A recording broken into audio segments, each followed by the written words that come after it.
انسانوں کے نام افزار ریحان، حضرت ابو بکر صدیق سے حضرت ابو بکر بغدادی تک۔ استنبول یونیورسٹی کی دعوت پر پچھلے دنوں مجھے ترک تہذیب، کلچر اور تاریخ کو براہ راست ملاحظہ کرنے کا موقع میسر آیا۔ استنبول تہذیبوں کا وہ سنگم ہے جہاں 632 میں حضرت ابو بکر صدیق سے شروع ہونے والی خلافت اسلامیہ نے خلافت عثمانیہ کی صورت آخری ہچکی لی، اور علامہ اقبال کے بقول چاک کر دی ترک نادان خلافت کی قبا، سادگی مسلم کی دیکھ اوروں کی عیاری بھی دیکھ۔ 1924 کی وہ گھڑی اور آج کا یہ دن شاید ہی کوئی لمحہ گزرا ہو جب راسخ العقیدہ مسلمانوں کو یہ اضطراب تڑپاتا نہ ہو کہ ہائے ہماری خلافت، ہائے دنیا کی امامت، شور ہے ہو گئے دنیا سے مسلمان نابود، ہم یہ کہتے ہیں کہ تھے بھی کہیں مسلم موجود۔ اس شور، اضطراب اور بے چینی میں ہم ہندی مسلمانوں نے جو تحریک خلافت بپا کی، اس نے پورے ہندوستان ہی کے پرچے نہیں اڑا دیے بلکہ انگریز سرکار و اقتدار کے بھی بخیے دیر ڈالے۔ علی برادران تو رہے ایک طرف، ان کی بھی اماں ہی ماننا تھی جنہوں نے اقبال و جناح جیسے ہوش مندوں کے بھی ہوش ہی نہیں اڑائے بلکہ اس طوفان میں انہیں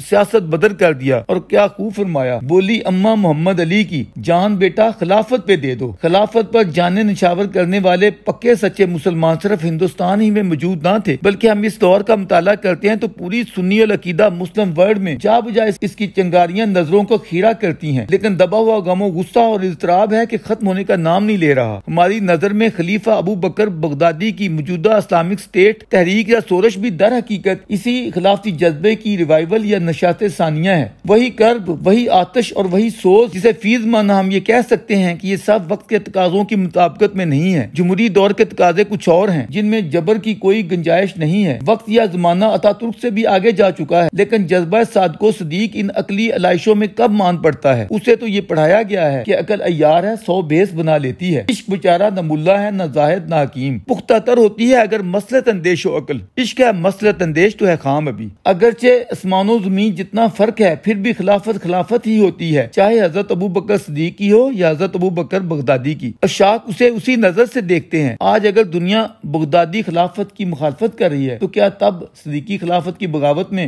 پورا عرب اٹھ کھڑے نہیں ہوا تھا جسے پوری جہادی قوت کے ساتھ کچل دیا گیا تھا؟ آج مسئلہ جہادی قوت کا ہے، ذرائع ابلاغ اور انفراسٹرکچر کا ہے۔ تب اہل خلافت متحد تھے جبکہ مخالفین و منکرین بٹے ہوئے تھے۔ آج اہل خلافت بٹے اور بکھرے ہوئے ہیں جبکہ مخالفین متحد ہیں۔ فرانس پر حملوں کے رد عمل سے اس کا اندازہ کیا جا سکتا ہے۔ آج عامت المسلمین اگر خلیفہ بغدادی کی مخالفت کر رہے ہیں تو یہ سب مغربی پروپیگنڈے کا اثر ہے، اور یہ اثر اتنا شدید ہے کہ اگر آج دنیا میں دوبارہ اصلی والی صدیقی خلافت قائم کرنے کی کوشش کی جائے گی تو اس کی مخالفت بھی اسی شد و مد سے ہوگی۔ دنیا کو آج اگر ابو بکر بغدادی کی خلافت میں جبر دکھائی دیتا ہے اور جمہوریت نظر نہیں آتی ہے تو کیا اس صدیقی خلافت میں بھی اسلامی تاریخ کے ماہرین و مخالفین یہ تمام تر کیڑے نہیں نکالتے ہیں؟ حاشا وکلا، ہم خلیفہ ابو بکر بغدادی کی حمایت نہیں کر رہے، ہم تو اس کے ظہور کو انسانیت پر ظلم کی نظر سے دیکھتے ہیں۔ ہم تو راسخ العقیدہ ذہن و فکر کی ترجمانی کرتے ہوئے اظہار امر واقعہ کر رہے ہیں۔ یہ جو تپش ہے، یہ جو دنیا میں ایک نوع کی جہادی آگ لگی ہوئی ہے،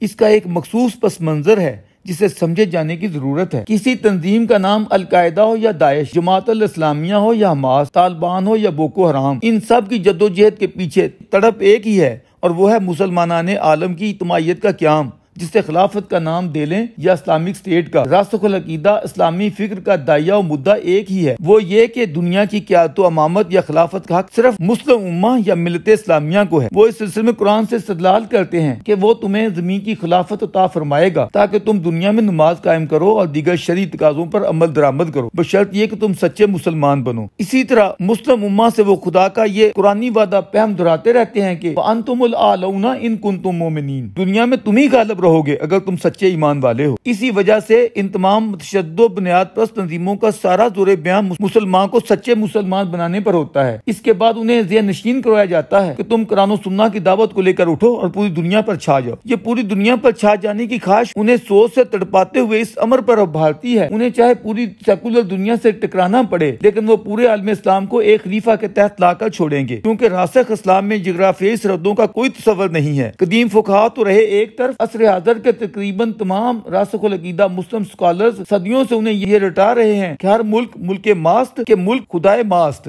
مسلمانوں کو یہ درس دیا گیا تھا کہ ان ھذا امتکم امتم واحدہ، جب دنیا بھر کے مسلمان ایک قوم ہے تو ان کا ملک بھی ایک ہی ہونا چاہیے، انہیں علاقائی اور جغرافیائی ٹکڑوں میں ہرگز نہیں بٹنا چاہیے، بلکہ اس سے آگے بڑھ کر یہ تصور راسخ کیا گیا ہے کہ یہ زمین تو خدائے واحد کی ہے، لہذا اس کا وارث و مالک بھی خدائے واحد کے ماننے والوں امت واحدہ یعنی مسلمانوں کو ہونا چاہیے، جنہیں آپس میں نرم خو اور کافروں کے لیے بہت سخت ہونا چاہیے۔ عصر حاضر کے مسلم اسکالرز تو امہ کو یہ سبق سکھلاتے ہوئے دنیا سے رخصت ہو گئے کہ اگر تم سچے مسلمان بن جاؤ اور کتاب و سنہ کی دعوت کو لے کر اٹھ کھڑے ہو تو مغربی تہذیب خود لندن اور پیرس میں لرزہ براندام ہوگی، تمہاری تہذیب اپنے خنجر سے آپ ہی خودکشی کرے گی۔ آج 21ویں صدی کی دنیا میں جو کچھ ہو رہا ہے، ہم ٹھنڈے پیٹوں غور فرمائیں، کیا یہ پیشگوئیاں پوری نہ ہو سکتی تھیں اگر ان اسلامی جہادیوں کے پاس بھی وہی طاقت ہوتی جس سے آج امریکہ اور دیگر مغربی طاقتیں بہرہ ہیں۔ نیز ان جہادی اسکالرز کو خود امت المسلمین سے یہ گلہ بلکہ شدید غصہ ہے کہ تم دین اسلام کو پوری طرح اپنی زندگیوں میں لاگو کیوں نہیں کرتے ہو، جب قرآن کہہ رہا ہے کہ تم ہی دنیا میں غالب رہو گے اگر تم سچے مسلمان بن جاؤ۔ تو اے مسلمانوں، خدا کے لیے سچے مسلمان بن جاؤ، خدا کا وعدہ کبھی جھوٹا نہیں ہو سکتا، اس کے لیے اس نے جو اکلوتی شرط لگا دی ہے ہائے وہ پوری کر دو، تو دنیا کی خلاف تو امامت خود تمہارے ہاتھوں میں ہوگی۔ سبق پڑھ پھر صداقت کا، عدالت کا، جات کا، لیا جائے گا تجھ سے کام دنیا کی امامت کا۔ لہذا ثابت یہ ہوا کہ سارا رولا کرسی کا ہے۔ ہم مسلمانوں کی بحثیت مجموعی قومی کارکردگی اگرچہ زیرو ہے، لیکن ہماری پیاری بنیاد پرست اسلامی تحریکوں کی تمنا عالمی قیادت و امامت و خلافت کے قیام کی ہے۔ ہم خود میں صلاحیتیں ثابت کیے بغیر حریص ہیں کہ اس وقت جو مقام امریکہ اور یورپ کا ہے وہ فی الحقیقت ہمارا ہونا چاہیے۔ اگر نہیں ملتا تو ایسی دنیا کو آگ لگا دینی چاہیے، بے گناہ انسانوں کو بھون دینا چاہیے، کیونکہ ہم غصے میں ہیں۔ ہماری نظر میں یہی سوچ اور یہی اپروچ موجودہ شدت پسندی اور دہشت گردی کی بنیاد ہے۔ اس طرح کی سوچیں صدیوں پہلے تو کامیاب ہو سکتی تھیں،